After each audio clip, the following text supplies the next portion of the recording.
सो hello बच्चा लोग, welcome back to the revision series. एक ऐसा सीरीज जो कि सारे जेई एस्पिरेंट के लिए बहुत ज़्यादा इंपॉर्टेंट है। आज हम लोग यहाँ पे कवर करने जा रहे हैं काइनेमैटिक्स का first part which is your motion in one dimension. इसके बाद हमारा सेकंड डायमेंशन होगा एंड फिर हमारा रिलेटिव मोशन होगा। ठीक है।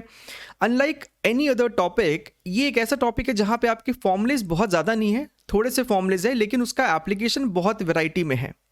अगर हम लोग यहाँ पे बात करें तो ब्रॉडली दो टाइप का सवाल इसमें बनता है। एक होता है आपका डायरेक्ट न्यूमेरिकल बेस्ड क्वेश्चन और दूसरा आपका होता है ग्राफिकल क्वेश्चन।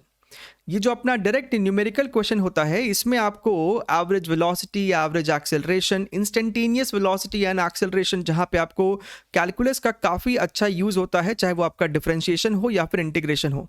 फिर आपका आता है यूनिफॉर्म एक्सेलरेटेड मोशन वाले क्वेश्चंस, जहाँ पे आपको एक स्टोरी लाइन बताती जाती है। फॉर एग्जाम्पल, आपने एक स्टोन को ऊपर फेंका है या फिर उसको ड्रॉप करा है एंड सो ऑन।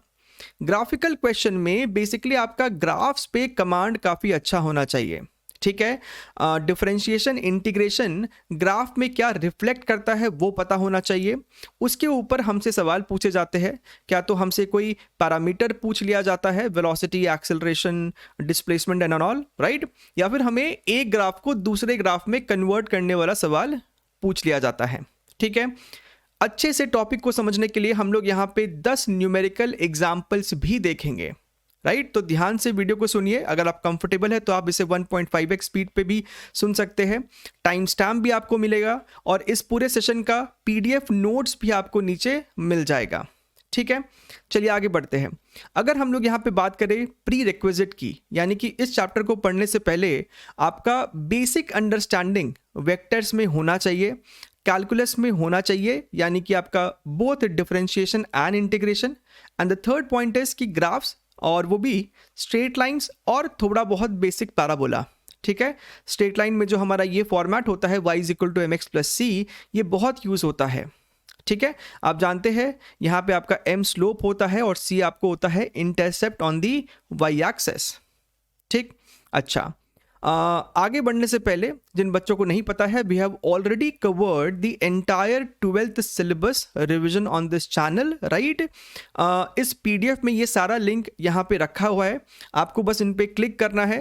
अगर आपको कैपेसिटर्स देखना है, अगर मूविंग चार्जेस देखना है, अर्थ मैग्नेटिज्म देखना है, और 11th में भी हमने ऑलमोस्ट सारे टॉपिक्स कर लिए, जो बच रहा है वो भी आपको धीरे धीरे आ ही जाएगा।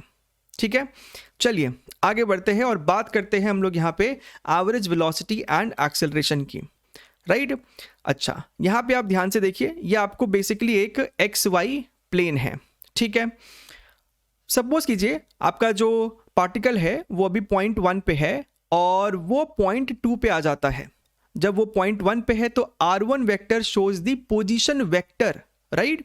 जब वो पॉइंट 2 पे है तो R2 vector shows the position vector. ठीक है। अब वो 1 से 2 पे किस तरीके से आया है, वो ऊपर जाके ऐसे आया है या फिर ऐसे आया है, उस पर डिपेंड नहीं करता है। हमें चाहिए displacement just to find average velocity, क्योंकि एवरेज वेलोसिटी आपको होता है total displacement upon total time taken. तो यहाँ पे हमारा जो ये डिस्प्लेसमेंट है that is given by R2 vector minus R1 vector, यानी कि आपका जो एवरेज वेलोसिटी होता है that is R2 vector minus R1 vector upon the time interval, यानी यहां से यहां आने में उसको कितना टाइम लगा है। ठीक है। अच्छा, ये एक तरीका हो गया। या फिर आपको velocity as a function of time दे सकता है और फिर आपसे एवरेज वेलोसिटी पूछ सकता है for a given time interval. तो किसी भी फंक्शन का टाइम एवरेज निकालने का ये ही स्टैंडर्ड तरीका होता है, यानी कि दिस फंक्शन dt आप इसे इंटीग्रेट कीजिए t1 से लेके t2 टाइम तक, divided by that time interval that is t2 - t1। ठीक है। अच्छा, सिमिलरली एवरेज वेलोसिटी की अगर हम लोग बात करें तो ये आपको होता है चेंज इन वेलोसिटी, यानी कि v2 - v1 upon t2 - t1। जब समय t1 था तो उसकी वेलोसिटी v1 थी, जब समय t2 है तो वेलोसिटी v2 है। ठीक है। इस बात पे डिपेंड नहीं करता है कि बीच में क्या वेलोसिटी थी, t1 और t2 टाइम पे क्या वेलोसिटी है, बस उसी बात पे डिपेंड करता है हमारा average velocity in this time interval.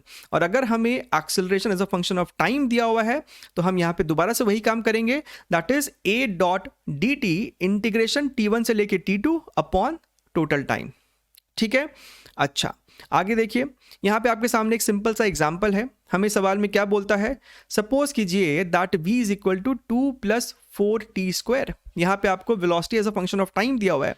Find average acceleration between t1 is equal to 2 second and t2 is equal to 4 second. ठीक है, तो अभी अभी आपने देखा था कि एवरेज एक्सेलरेशन का फॉर्मूला है v2 - v1 upon t2 - t1। तो आपको सिर्फ v2 और v1 चाहिए। हमारे पास ये इक्वेशन है, तो हम यहाँ पे क्या करेंगे, हम यहाँ पे t की जगह अगर 4 सेकेंड पुट कर देंगे तो हमें v2 पता चल जाएगा which is 66 metres per second. और अगर हम इसी फंक्शन में t की जगह 2 सेकेंड्स पुट कर देंगे तो हमें v1 पता चल जाएगा which is your 18 metres per second. Now what is average velocity, v2 - v1 upon t2 - t1। ऐसा किया तो हमको मिल गया एवरेज एक्सेलरेशन। ठीक है, अच्छा अब यहाँ पे और आगे देखिए, बात करते हैं हम लोग यहाँ पे इंस्टेंटेनियस वेलोसिटी एंड एक्सेलरेशन। ठीक है, अच्छा सो बेसिकली यहाँ पे आप ध्यान से देखिए, आपको 3 तरीके से यहाँ पे पोजीशन, वेलोसिटी और एक्सेलरेशन किसी अलग अलग फंक्शन के रूप में दिया जा सकता है। Position as a function of time, right, x जो है आपको टाइम के साथ रिलेशन दिया हुआ है, तो ऐसे सिचुएशन में आप वेलोसिटी निकाल सकते हो डिफरेंशिएट करके, dx/dt आपको वेलोसिटी होता है। और अगर आपने वेलोसिटी को भी डिफरेंशिएट कर दिया तो आपको मिल जाएगा एक्सेलरेशन। क्लियर है? अच्छा, मान लीजिए कि आपके पास क्या तो velocity as a function of time है या फिर velocity as a function of x है। तो हम यहां से क्या क्या चीजें कर सकते हैं, हमसे सवाल में क्या क्या वैरायटी पूछा जा सकता है। अगर आपने इस टाइम वाले फंक्शन को डिफरेंशिएट किया है तो आपको मिल जाएगा एक्सेलरेशन dv/dt किया। और अगर आपको velocity as a function of x दिया था, तब अगर हमें चाहिए एक्सेलरेशन तो हम करते हैं v dv/dx। क्लियर है एकदम? अच्छा, अब इसी चीज को इंटीग्रेट करके हम x तक जा सकते थे। आपके पास v as a function of time है, राइट, तो v को हम लिख सकते थे dx/dt, क्रॉस मल्टीप्लाई किया और इंटीग्रेट कर दिया तो हमें x as a function of time निकल आएगा। या फिर velocity as a function of x था मेरे पास, फिर से हमने v को लिखा dx/dt, क्रॉस मल्टीप्लाई किया। अब आपको यहाँ पे x है और टाइम है, आप दोबारा से इसे इंटीग्रेट करेंगे, आपको x as a function of time निकल के आ जाएगा। क्लियर एकदम? आपके पास acceleration as a function of time, as a function of velocity and as a function of x, तीनों ही केसेस बन सकता है। ठीक है, तो यहां पे भी हम लोग एक्सेलरेशन को क्या तो dv/dt लिख सकते हैं या फिर v dv/dx लिख सकते हैं।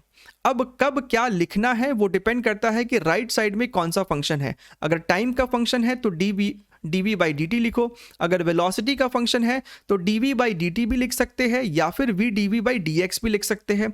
और अगर वेलोसिटी फंक्शन ऑफ x है तो सिर्फ v dv/dx लिख सकते हैं। एग्जांपल के तौर पे अगर f as a function a as a function of x है आपके पास, तो आप a को लिखोगे v dv/dx is equal to fx, cross multiply किया, इंटीग्रेट किया, आपको जो भी सवाल में पूछ रहा है वो निकल के आ जाएगा। इसी चीज को और बेटर अंडरस्टैंड करने के लिए यहाँ पे आपके सामने कुछ सवाल है ताकि आप इसको और अच्छा से समझे। ध्यान से देखिएगा, यहाँ पे आपके पास सामने सवाल है, आप चाहो तो इसको पॉज करो, खुद से ट्राई करो और फिर आगे देखिए कि कैसे सॉल्व हो रहा है। Example, a particle moves along x axis, the velocity of the particle as a function of x is v² is equal to 12x minus 3x cube. Find velocity of the particle at the instant when acceleration is 1.5 meters per second square. अब देखिए, हमसे velocity पूछ रहा है उस moment पे जब acceleration 1.5 था, राइट। अब देखिए, हमको यहां पे v as a function of x दिया है, राइट। तो अगर हम इस पूरे फंक्शन को बोथ साइड्स x के रिस्पेक्ट में डिफरेंशिएट कर देंगे तो हम एक्सेलरेशन तक पहुंच सकते हैं। ध्यान से देखिए, v² को डिफरेंशिएट किया विथ रिस्पेक्ट टू x, तो यहाँ पे आपको हो जाएगा 2v डॉट dv/dx, राइट। हमने यहाँ पे चेन रूल लगा दिया है, 2v डॉट dv/dx, 12x का डिफरेंशिएशन 12 और 3x क्यूब का हो जाएगा 9x²। अब आपको ये पता है कि v dv/dx is nothing but your acceleration, ठीक है। और एक्सेलरेशन की वैल्यू हमें दे रखी है 1.5, तो हमने यहाँ पे v dv/dx की जगह सिंपली लिख दिया है 1.5 और यहाँ पे आपके सामने बन जाता है x का एक इक्वेशन। आप इसे सॉल्व करेंगे, x की आपको दो वैल्यू निकल के आती है +-1। अब हमें ये पता चल गया है कि पार्टिकल का एक्सेलरेशन 1.5 तब था जब x की वैल्यू क्या तो +1 है या फिर -1 है। राइट। तो हम दोनों का इस्तेमाल करेंगे और इस वाले इक्वेशन में x की जगह क्या तो 1 या फिर -1 सब्स्टिट्यूट करेंगे। आप जब +1 पुट करते हो तो आपको v निकल के आता है 3 मीटर्स पर सेकेंड, और आप जब -1 पुट करते हो तो आपको यहाँ पे v² = -9 आता है, यानी कि वो एक रियल नंबर नहीं होने वाला है, इमेजिनरी नंबर हो जाएगा। So that is not possible, यानी कि v = 3 मीटर्स पर सेकेंड आपका सही जवाब है। क्लियर एकदम। देखिए एक और सवाल देखिए, a particle is starting from rest, तो ये इंपॉर्टेंट इंफॉर्मेशन है। इनिशियल स्पीड आपका 0 था। Its acceleration at an instant t is equal to a is equal to 10/v+1 meters per second square, where v is instantaneous velocity. The distance travel till the particle attains a velocity of 15 meters per second. Right, हमें यहाँ पे जो relation दिया हुआ है वो a और v में है, और आपसे जो पूछ रहा है distance travelled when the velocity is 15, तो हमें रिलेशन चाहिए x और v में। तो वो तो कर सकते हैं, अगर आप a को लिख दो v dv/dx और फिर इंटीग्रेट करो तो चीज़ें हो सकती है। राइट, तो हमने यहाँ पे a को लिखा है, देखिए v dv/dx is equal to 10/v+1, फिर हमने यहाँ पे क्रॉस मल्टीप्लाई करके यहाँ पे इंटीग्रेट किया है। लिमिट भी लगाना है, जब x की वैल्यू 0 है तो आपका इनिशियल स्पीड यानी कि वो 0 था, और किसी जनरल x पे आपका स्पीड कितना चाहिए हमें, 15 मीटर्स पर सेकेंड। राइट, तो यही x हमें ढूंढना था। आप इसे इंटीग्रेट करेंगे, आपको आंसर निकल के आ जाएगा। ठीक है, तो आप देख सकते हैं किस तरीके से हम उस कैलकुलस का इस्तेमाल कर रहे हैं। अब ये भी देखिए एक और वैरायटी, ये भी एक सवाल है जो कि जेईई में भी पूछा जा चुका है, सिमिलर वैरायटी। सवाल कहता है कि a stone thrown up with v0 due to air resistance its retardation is k/√v, जहां पे k आपको कोई पॉजिटिव कांस्टेंट है and v is the speed in the upward direction. Right, neglect gravity, हमें क्या पूछा गया, find the time to reach the highest point and what is the maximum height reached. ठीक है, अब आप यहाँ पे समझ सकते हैं कि अगर आपका पार्टिकल का स्पीड ऊपर की तरफ v है तो डाउनवर्ड डायरेक्शन में उसके ऊपर एक रिटार्डेशन लग रहा है। राइट, बेसिकली उसका जो स्पीड है वो टाइम के साथ डिक्रीज कर रहा होगा और फाइनली एक मैक्सिमम हाइट अचीव करके वो रुक जाएगा। ठीक है, तो यहाँ पे आप देखिए यही वो आपका पार्टिकल है, हमने अपवर्ड डायरेक्शन को पॉजिटिव मान लिया है, यानी कि एक्सेलरेशन जिसका मैग्नीट्यूड है इस समय k/√v, लेकिन वो नेगेटिव होगा। राइट, रिटार्डेशन है, so a is equal to -k√v, और a को हम लिख सकते थे dv/dt। आप यहाँ पे चीज़ों को रीअरेंज करेंगे और यहाँ पे देखिए लिमिट क्या होगा, जब समय 0 था यानी कि इनिशियल टाइम पे पार्टिकल का स्पीड तो v0 था, है ना, v0, और मान लेते हैं कि t0 टाइम पे वो अपना मैक्सिमम हाइट रीच कर जाता है, और जब वो मैक्सिमम हाइट रीच किया होगा तो उसका वेलोसिटी अपवर्ड डायरेक्शन में 0 था। आप इसे इंटीग्रेट कीजिए, आपको t0 निकल आएगा। अब हमसे पूछता है कि वो मैक्सिमम हाइट कितना है। राइट, अब यहाँ पे ध्यान से देखिए, इसी इक्वेशन को हम लोग दोबारा इस्तेमाल करेंगे, लेकिन अब हम लोग a को dv/dt नहीं लिख के v dv/dx लिखेंगे, है कि नहीं। अब यहाँ पे आप इसे दोबारा से रीअरेंज कीजिए, यहाँ पे आप लिमिट्स लगाइए, आपको h की वैल्यू निकल आएगी। क्लियर एकदम। राइट, चलिए अब यहाँ पे हम लोग बात कर लेते हैं कि अगर आपका मोशन यूनिफॉर्म एक्सेलरेटेड है तो आपके पास यहाँ पे 4 स्टैंडर्ड इक्वेशन है। v is equal to u plus at, s equals to ut plus half at square, v square equals to u square plus 2as, and displacement in nth second is equal to u plus a/2 2n-1। ठीक है, यहाँ पे आपको ध्यान रखना है कि ये आपका जो v है final velocity, initial velocity, acceleration, s displacement, ये सभी आपको वेक्टर क्वांटिटीज है, तो साइन का ध्यान रखना होता है ऐसे सवालों को सॉल्व करने के लिए। ठीक है, और अगर आपका इनिशियल स्पीड 0 है तो ये जो है यानी कि इसी फॉर्मूले को रीअरेंज करके ये सब आता है, ये भी आपको टिप्स पे होना चाहिए ताकि आप स्पीड सॉल्विंग कर सके। क्लियर एकदम।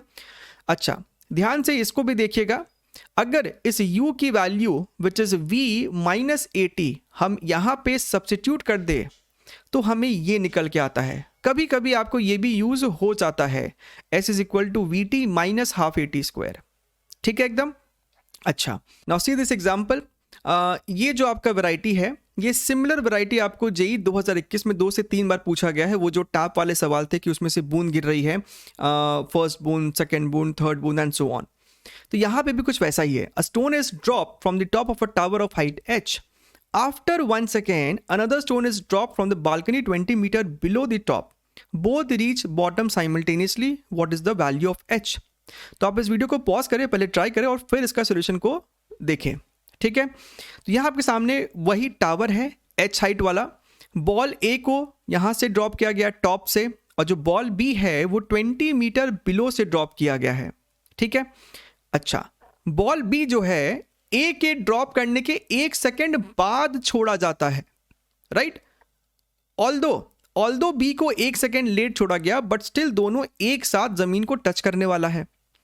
ठीक है, हमसे h की वैल्यू पूछ रही है. अब आप यहां पे क्या करो, सबसे पहले तो अपना साइन कन्वेंशन बना लो. हमने मान लिया है कि डाउनवर्ड डायरेक्शन मेरे लिए पॉजिटिव होने वाला है इस सवाल में. ठीक है, उसके बाद ये टेबल बनाओ. स्टोन ए, स्टोन बी, दोनों का ये पांचों इंफॉर्मेशन भरो. Initial velocity, final velocity, acceleration, displacement and time taken. दोनों का ही इनिशियल वेलोसिटी 0 है, दोनों का फाइनल वेलोसिटी हमें नहीं पता है, दोनों का ही एक्सेलरेशन 10 होने वाला है बिकॉज ग्रेविटी इज डाउनवर्ड्स, और हमने डाउनवर्ड्स को पॉजिटिव लिया है तो +10 +10. अच्छा, ए का डिस्प्लेसमेंट कंप्लीट ये h होगा, और बी का डिस्प्लेसमेंट तो h-20 होगा क्योंकि वो यहां से यहां तक आने वाला है. अगर ए ने टोटल टाइम जो ऊपर से नीचे लिया है वो है स्मॉल t, तो बी ने लिया होगा t-1. यही होता है पूरे सवाल में कैच.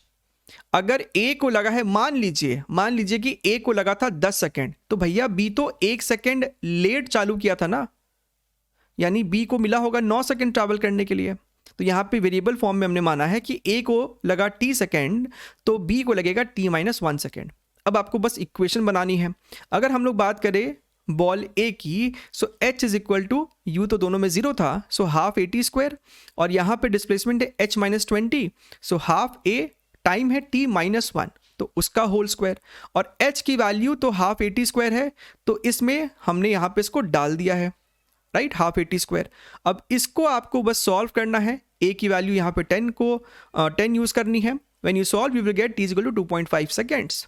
राइट, अब इस 2.5 सेकेंड को यहीं वाले इक्वेशन में डाल दो तो h आपको आ जाएगा हाफ a² ठीक है, 31.25 मीटर्स. क्लियर एकदम.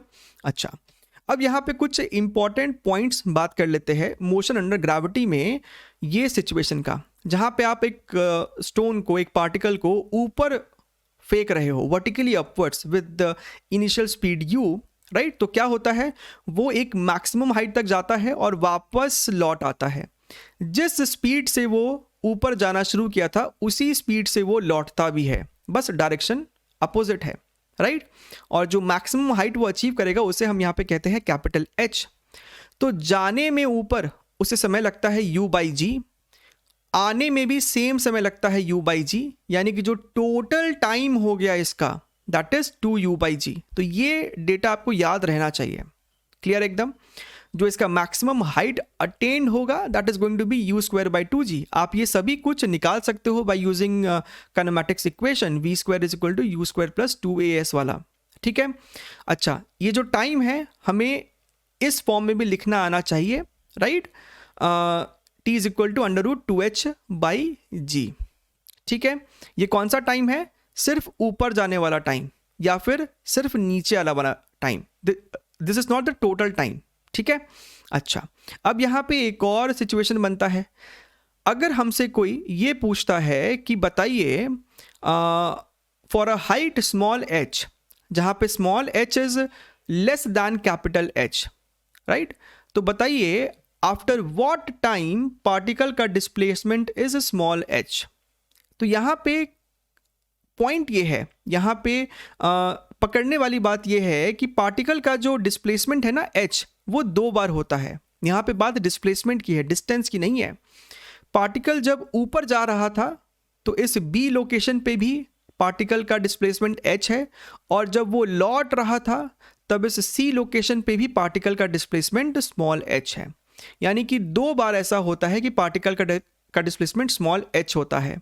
ठीक है, तो हम यहाँ पे इक्वेशन यूज करेंगे यही वाला s is equal to ut + half a², एंड यहाँ पे हमने अपवर्ड डायरेक्शन को पॉजिटिव मान लिया है. राइट, तो शुरुआत से पार्टिकल का डिस्प्लेसमेंट स्मॉल h कब है, सो एस की जगह एच पुट कर दिया, इनिशियल स्पीड तो यू ही था, सो यू टी, और ग्रेविटी को हमको यहाँ पे अब माइनस लेना पड़ेगा क्योंकि हमने अपवर्ड डायरेक्शन को पॉजिटिव माना है और ग्रेविटी तो नीचे होता है, so minus half G T square. ये आपको एक क्वाड्रेटिक इक्वेशन बनने वाला, यानी कि टाइम का दो वैल्यू आएगा, दोनों वैल्यू का सेंस बनता है यहाँ पे, एक छोटी वैल्यू आएगी, एक बड़ी वैल्यू आएगी। छोटी वाली वैल्यू कौन सी होगी, ए से लेके बी तक का समय, और बड़ी वाली कौन सी होगी, ए से लेके पूरा सी तक का समय। ठीक है, ये वाला समय जो है वो बड़ा होगा इस वाले से। तो ऐसा सवाल भी आपसे पूछा जा सकता है। क्लियर एकदम। अच्छा, यहाँ पे आपके सामने एक और स्टैंडर्ड सा न्यूमेरिकल है। ये आपका एक टावर हो सकता है, h is equal to 25 metre. यहाँ से एक पार्टिकल को ऊपर की डायरेक्शन में प्रोजेक्ट किया गया है, u is equal to 20 metres per second. Gravity हमको बोलता है कि 10 ले लो। हमसे पूछता है find the time taken to hit the ground. ठीक है, तो यहाँ पे आप इसे दो तरीके से कर सकते हो। एक, यहाँ से लेके वो ऊपर जाएगा वहाँ तक का टाइम, फिर वहाँ से लेके नीचे आएगा वहाँ तक का time, right, but that becomes a little lengthy process. आप यहाँ पे डायरेक्ट इक्वेशन लगाओ, s is equal to u t plus half a t square, right. अगर आप यहाँ पे ध्यान से देखें, आपका पार्टिकल इनिशियली यहाँ पे था और फाइनली यहाँ पे होगा, तो पार्टिकल का डिस्प्लेसमेंट कितना हुआ है, पार्टिकल का डिस्प्लेसमेंट तो -25 है ना, right, -25। We have taken upward as the positive direction. तो पार्टिकल यहाँ पे था लेकिन अल्टीमेटली वो नीचे पाया गया है, तो डिस्प्लेसमेंट इज -25। तो बस वही इस्तेमाल करना है, s is equal to u t plus half a t square. S की जगह पुट किया -25, u की जगह 20t प्लस हाफ, ग्रेविटी आपका नीचे था तो -10 यहाँ पे लिया है, T square. Again it's a quadratic. आप इसको सॉल्व करेंगे, आपका टाइम का दो वैल्यू निकलेगा, 5 सेकेंड और -1 सेकेंड। नेगेटिव पॉसिबल है नहीं, तो 5 आपका आंसर है। क्लियर एकदम। अच्छा, now let's dive into graph. Graph में सबसे दो बेसिक चीज आपको पता होना चाहिए। एक, आपका ये जो इंटीग्रेशन आप करते हो ना, ये इंटीग्रेशन बेसिकली बताता है एरिया अंडर द कर्व। आपके पास y वर्सेस x एक ग्राफ है, कोई भी रैंडम फंक्शन हो सकता है, राइट। x1 से लेके x2 तक ये जो आपका एरिया है, यही आपका ये इंटीग्रेशन है basically, fx dx integration x1 से लेके x2। क्लियर एकदम। दूसरा आपका होता है डिफरेंशिएशन, यानी कि स्लोप ऑन दी कर्व। अगर हम इस पॉइंट 1 की बात करें तो यहाँ पे आप एक टैंजेंट बनाते हो, वो टैंजेंट बेसिकली बताता है कि कितना स्टीप है इस लोकेशन पे वो कर्व, राइट। हॉरिजॉन्टल के साथ एंगल θ1 बन रहा है, यानी कि स्लोप आपको होगा tan θ1, right. dy by dx is nothing but the slope which is tan θ। तो पॉइंट 1 पे tan θ1, पॉइंट 2 पे tan θ2 और पॉइंट 3 पे tan θ3। ठीक है, आप यहाँ पे देख सकते हो कि θ1 आपको एक पॉजिटिव, θ1 आपको 90 से छोटा है, यानी कि tan θ1 आपको पॉजिटिव होगा। तो यहाँ पे स्लोप पॉजिटिव है, यहाँ पे तो एंगल θ2 0 डिग्री है, तो ये आपको स्लोप ही 0 है यहाँ पे। और यहाँ पे आपको θ3 जो है वो 90 से बड़ा, यानी कि tan θ3 will be negative value, तो यहाँ पे स्लोप नेगेटिव है। क्लियर एकदम। तो ये बेसिक सी बातें जो आपको आइडिया होना चाहिए। ठीक है, अब अगर हम लोग इसको अप्लाई करें हमारे काइनेमैटिक्स में, तो सबसे पहले हम देख रहे हैं यहाँ पे x वर्सेस टाइम का ग्राफ, x वर्सेस t। ये आपका x एक्सिस, ये आपका टाइम एक्सिस है। ये ब्लू वाला कोई भी एक कर्व हमने बना दिया है, हमें बस अभी रीड करना है, अंडरस्टैंड करना है कि ये मोशन कैसा मोशन है। आपके सामने यहाँ पे एक पॉइंट 1 मार्क हमने किया है, पॉइंट 2 है, दोनों जगह हमने स्लोप ड्रॉ कर दिया, टैंजेंट बनाया है इस तरीके से। और हॉरिजॉन्टल के साथ आप देख सकते हैं ये एंगल θ1 है, ये एंगल θ2 है। साफ साफ फिगर में दिख रहा है कि θ1 जो है वो बड़ा एंगल है, θ2 जो है वो छोटा एंगल है। अब सबसे पहली बात, x वर्सेस t में स्लोप क्या बताता है, dx बाई dt क्या बताता है, वेलोसिटी, राइट, वेलोसिटी। ठीक है, और dx by dt is also nothing but tan θ। तो आप देख सकते हैं कि यहाँ पे tan θ1 बड़ी है, यहाँ पे tan θ2 छोटा है, यानी कि यहाँ पे वेलोसिटी ज़्यादा है, यहाँ पे वेलोसिटी कम है। इसका मतलब आप जैसे जैसे टाइम में आगे जा रहे हो वैसे वैसे आपका जो वेलोसिटी है वो घटता जा रहा है, right. With time slope decrease कर रहा है, इंप्लाइज वेलोसिटी डिक्रीज कर रहा है, यानी कि मोशन आपका रिटार्डेशन है, it is a retarding motion. ठीक है, तो ये एनालिसिस आपको आना चाहिए। यहाँ पे भी देखिए वैसा ही कुछ ब्लू कर्व है, लेकिन अब यहाँ पे अगर आप देखेंगे तो ये एंगल छोटा है और ये एंगल बड़ा है। इस केस में टाइम के साथ आपका जो स्लोप है वो बढ़ता जा रहा है, यानी कि आपकी वेलोसिटी भी बढ़ती जा रही है, यानी कि मोशन एक्सेलरेटेड है। क्लियर एकदम। अगर हम लोग यहाँ पे बात करें वेलोसिटी वर्सेस टाइम ग्राफ की, तो यहाँ पे आपको v वर्सेस t है। अगर आपका ये एक हॉरिजॉन्टल स्ट्रेट लाइन है, यानी कि आपकी वेलोसिटी कांस्टेंट है, यानी कि आपका एक्सेलरेशन जीरो है, राइट, क्योंकि यहाँ पे स्लोप ही जीरो हो गया, dv बाई dt होता है ना, तो यहाँ पे तो हॉरिजॉन्टल है, स्लोप ही जीरो है। यहाँ पे आप देखिए स्ट्रेट लाइन है, लेकिन यहाँ पे एंगल थीटा, टैन थीटा आप देखिए पॉजिटिव है, राइट, पॉजिटिव है। पहली बात, स्लोप यहाँ पे देखिए कांस्टेंट है, यानी कि एक्सेलरेशन कांस्टेंट है, ठीक है। अच्छा, और ये टैन थीटा आपको पॉजिटिव है, यानी कि आपको एक्सेलरेटेड मोशन है, ए की वैल्यू पॉजिटिव होगी। ऐसे भी हमें दिख रहा है कि टाइम के साथ वेलोसिटी इंक्रीज कर रही है। यहाँ पे आप ध्यान से देखिए टाइम के साथ आपकी वेलोसिटी डिक्रीज कर रही है, राइट। ये थीटा भी आप देखिए 90 से ज़्यादा, यानी कि नेगेटिव स्लोप है। नेगेटिव स्लोप का मतलब ही आपका होता है कि एक्सेलरेशन नेगेटिव है यहाँ पे, यानी कि ये आपका रिटार्डेशन चल रहा है, ठीक है एकदम। अच्छा, यहाँ पे आपको एरिया अंडर द कर्व भी ध्यान में रखना है। अगर आपको v वर्सेस टाइम का ग्राफ दिया हुआ है तो area under the curve gives you displacement, right. अब यहाँ पे भी आपको दो चीज का ध्यान रखना है। अगर आपने इसे, ये वाला जो शेडेड एरिया है उसे हमने A1 बोल दिया है, नीचे वाले का एरिया का मैग्नीट्यूड A2 है और ऊपर वाले का A3 है, राइट। सो A1 minus A2 plus A3 ये आपको डिस्प्लेसमेंट देता है, एंड अगर आपने तीनों के मैग्नीट्यूड्स को ऐड कर दिया तो वो आपको डिस्टेंस दे देगा, ठीक है एकदम। अच्छा, एक्सेलरेशन वर्सेस टाइम का ग्राफ, यहां पे आपका डिफरेंशिएशन यानी कि स्लोप ऑफ द कर्व का कोई हमारे लिए सिग्निफिकेंस नहीं है, लेकिन एरिया अंडर द कर्व का सिग्निफिकेंस है। A वर्सेस T में area under the curve basically gives you change in velocity, not velocity, change in velocity, v minus you बताता है ये आपको, ठीक है एकदम। अच्छा है, और फोर्थ आप देखिए वेलोसिटी वर्सेस x का ग्राफ, राइट। तो v वर्सेस x में स्लोप क्या हो जाएगा, dv बाई dx, और dv by dx basically gives you the ratio of a upon v। a होता था ना v dv बाई dx, तो उसी हिसाब से, ठीक है।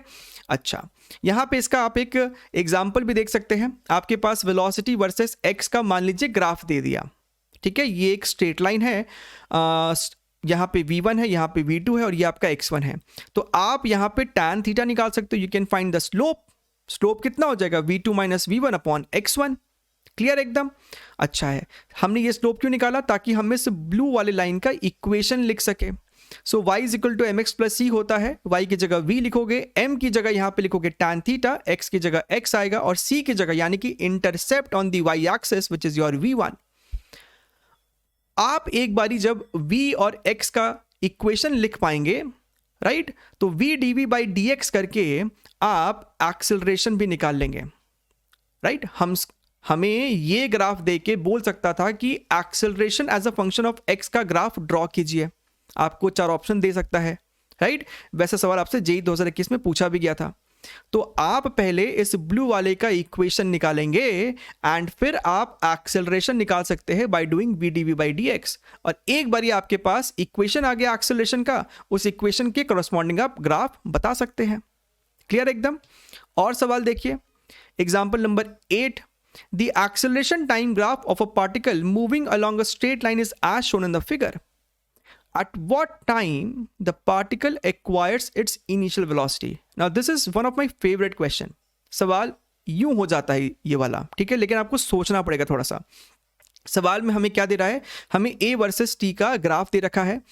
हमसे ये पूछता है at what time, कितने समय बाद पार्टिकल इनिशियल वेलोसिटी दोबारा से एक्वायर करेगा। अब इनिशियल वेलोसिटी तो यानी कि समय शून्य पे जो पार्टिकल की वेलोसिटी रही होगी, लेकिन इस ग्राफ से आप नहीं बता पाएंगे कि समय शून्य पे पार्टिकल की वेलोसिटी थी कितनी, ठीक है। अच्छा, लेकिन सर अभी अभी आपने हमें एक चीज सिखाई थी कि एक्सेलरेशन वर्सेस टाइम ग्राफ में एरिया अंडर द कर्व जो होता है वो आपको देता है चेंज इन वेलोसिटी। अब आप ये बात समझ सकते हैं, जब यही वाला प्लॉट आपको और नीचे जाएगा नीचे जाएगा नीचे जाएगा, और फिर जब हम लोग area under the curve solve करेंगे, राइट, तो चेंज इन वेलोसिटी जीरो कब होगा? जब ऊपर जितना एरिया होगा उतना ही नीचे भी होगा। बात को समझिएगा, यहां पे हमने इस येलो लाइन को और नीचे तक ड्रॉ करा है। क्लियर एकदम? t is equal to 8 second पे, t is equal to 8 second पे ऐसा मोमेंट आएगा जब जितना एरिया यहां पे है उतना ही एरिया यहां पे भी होगा। So what is going to be area under the curve at this moment, right? हम लोग यहाँ पे चेंज इन वेलोसिटी की बात कर रहे हैं, यानी कि ये वाला एरिया माइनस ये वाला एरिया विच बिकम्स जीरो, और जैसे ही ये वाला टर्म आपका जीरो हो जाता है, यानी कि change in velocity becomes zero, यानी कि this v is equal to initial speed u हो गया। यानी कि t is equal to 8 second पे पार्टिकल दोबारा से अपना initial speed, initial velocity acquire कर लेगा। क्लियर एकदम? ओके, देखिए, acceleration versus velocity graph of a particle moving in a straight line starting from rest, particle का initial velocity 0 था, is shown in the figure. The corresponding velocity time graph would be what? आपको a versus v का graph दिया गया है, आपसे v versus t का graph पूछ रहा है। ठीक है, तो ये एक बढ़िया सवाल है जहां पे आपको इस ग्राफ का पहले इक्वेशन लिखना होगा और फिर उसे मैनिपुलेट करना होगा v वर्सेस t में। ठीक है, तो मान लेते हैं ये इंटरसेप्ट आपको ए नॉट है, so y is equal to m x plus c का इस्तेमाल करके हमने इस वाले लाइन का इक्वेशन लिख लिया है। a is equal to minus m, minus क्यों लिखा सर? क्योंकि वो स्लोप नेगेटिव है, so minus m v plus a naught. अब a को आप लिख सकते थे dv बाई dt, हमने यहाँ लिखा है, आप चीज़ों को रीअरेंज करेंगे तो ये ऐसा बनेगा, जब समय शून्य है तो इनिशियल वेलोसिटी ही जीरो है, किसी जनरल टाइम t पे वेलोसिटी v है, आप इसे मारिए इंटीग्रेट, ये आपको लॉग बनने वाला है, and after rearranging you will get this equation v is equal to a naught by m bracket 1 minus e to the power minus m t. अब इस ग्राफ को अगर आप पहचानते तो ये एक स्टैंडर्ड ग्राफ है, ठीक है, जिसका ऑप्शन जो है वो डी के साथ ही मैच करेगा। आप यहाँ पे t को जब इन्फिनिटी पुट करोगे तो आप ध्यान से देखिए, ये वाला टर्म आपको हो जाएगा जीरो पूरा पूरा, यानी कि ए नॉट बाई एम, और यहाँ पे आप देख सकते हैं जैसे जैसे टाइम बढ़ रहा है वेलोसिटी जो है वो कांस्टेंट को अप्रोच कर रहा है, which is a naught by m. Clear एकदम? ओके, ये सवाल देखिए, हालांकि ये सवाल जो है आपको 2019 में पूछा गया था। A particle starts from origin from rest and moves with a uniform acceleration along the positive x-axis. Identify all the figures that correctly represent the motion qualitatively. अब हमें बेसिकली यहाँ बताना है इसमें से कौन कौन सा ग्राफ सही है। पार्टिकल आपको रेस्ट से चालू होता है और एक्सेलरेशन कांस्टेंट है। अगर एक्सेलरेशन कांस्टेंट है तो क्या ये वाला ग्राफ सही है? सही है सर, यहाँ पे तो दिख ही रहा है कि ये कांस्टेंट है। अच्छा, क्या ये वाला ग्राफ सही है? समय शून्य पे पार्टिकल का वेलोसिटी जीरो था, तो हाँ ठीक है, ये आपको ओरिजिन से शुरू हो रहा है और ये आपको एक स्ट्रेट लाइन है, यानी कि स्लोप कांस्टेंट है, यानी कि एक्सेलरेशन कांस्टेंट है, यानी कि बी भी आपको सही है। ठीक है, अच्छा है। अब यहाँ पे देखिए, ऑप्शन नंबर डी है, ऑप्शन नंबर ये आपका सी है, राइट। अगर आप ध्यान से इस चीज को देखें तो यहाँ पे इक्वेशन होगा x is equal to half a t square, u t plus half a t square होता है, लेकिन u तो जीरो है, और ये आपको एक पैराबोला का ग्राफ है जो कि ओरिजिन पे इसका वर्टेक्स होना चाहिए, तो ये वाला ग्राफ आपका सही है। So A B D is are the correct graphs, यानी कि option number D is the correct answer. Clear एकदम? आई होप आपको यहां तक पूरा समझ में आया है, और अगर आपको और क्वेश्चन प्रैक्टिस करना है तो ये लिंक इस पीपीटी में दिया हुआ है, नीचे से इसे आप डाउनलोड करें इस पीडीएफ को। 2021 का फेब अटेम्प्ट का ये वीडियो सॉल्यूशन का लिंक है, इस पे क्लिक करेंगे तो वो वीडियो ही खुल जाएगा सारे पीवाईक्यूज का, मार्च अटेम्प्ट का, जुलाई का, अगस्त का एंड 2020 के भी प्रॉब्लम्स हैं। ठीक है, आप इन्हें प्रैक्टिस कीजिए। और अगर आपको प्लेलिस्ट का लिंक जानना है तो ये हमारे रिवीजन सीरीज प्लेलिस्ट का लिंक है, ये सारे पीवाईक्यूज प्लेलिस्ट का लिंक है 2021, 2020, 2018, और ये हमारे गोल्ड माइन एक्सेल फाइल का लिंक है। इसके अंदर हमारे चैनल का जितना भी लिंक है सब अच्छे से अरेंज्ड है। ठीक है, तो जाइए देखिए and make the best use of these contents. हम लोग मिलते रहेंगे और वीडियोस में, specially in our part 2, right? तब तक के लिए take care and bye bye.